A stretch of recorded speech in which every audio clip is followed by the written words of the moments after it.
For all you chickies on diets, this is from a series of poems called Birth, Death and Body Image. It's called Shaking the Beauty Myth. There's a chemical spill in my brain. It happened today before I found my face in the Melbourne Underground Railway. It begins when I enter the station. I buy my ticket past the newsagent where British monarchy vies with pin-up girls for my eyes. I walk on, down to platform 7. Behind me walks a sure-footed man who bought the pin-up girls and is smiling. Ahead I see the back of a mannequin, swaying on stilettos, a thin sheaf of wheat, a bunch of bones encased by skin. I imagine she'd be sailing if a puff of wind blew in. We sit down to wait for the train. The man walks by, his footsteps even. He is reading the curves of airbrushed women. I see the woman pull from her bag the latest Cosmopolitan. I watch her face, I glance across the pages that she's reading. The made-up models stare, glistening. I look at the woman on the bench beside me. Her face has lines of frowning. They run down from her nose to the sides of her mouth. They run down the way that sadness does. They run deep like the lines on a hungry third world child. I guess this first world woman must be on another diet. The train comes and we stand. I watch her jutting calves as she moves towards the carriage. I watch the man shove broken electric doors apart. I watch the woman enter, stooping under his raised arm. I watch the man survey the woman up and down. On the train, the woman sits upright, as if recalling an etiquette lesson. Her mouth is tight and red and long lines furrow across her brow.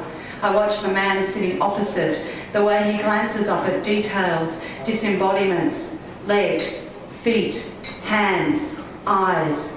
The woman fidgets.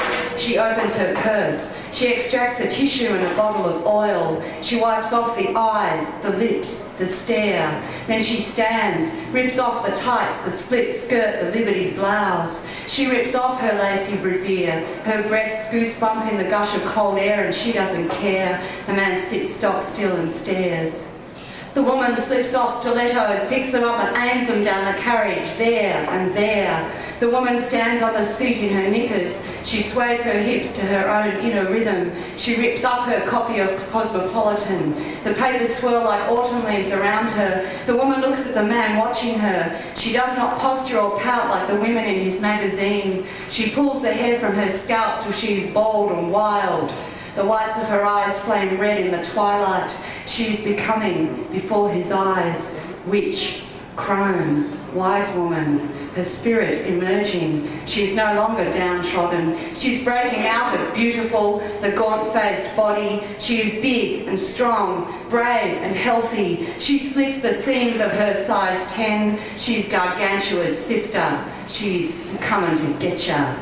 Her legs stand strong as tree trunks, walk with unhampered stride. She's walking out now, spanning the cosmos, and from her huge body she squats and gives birth to the fertile round goddess so dim in our memory, the way women used to be, pre-glossy magazines and fashion pornography.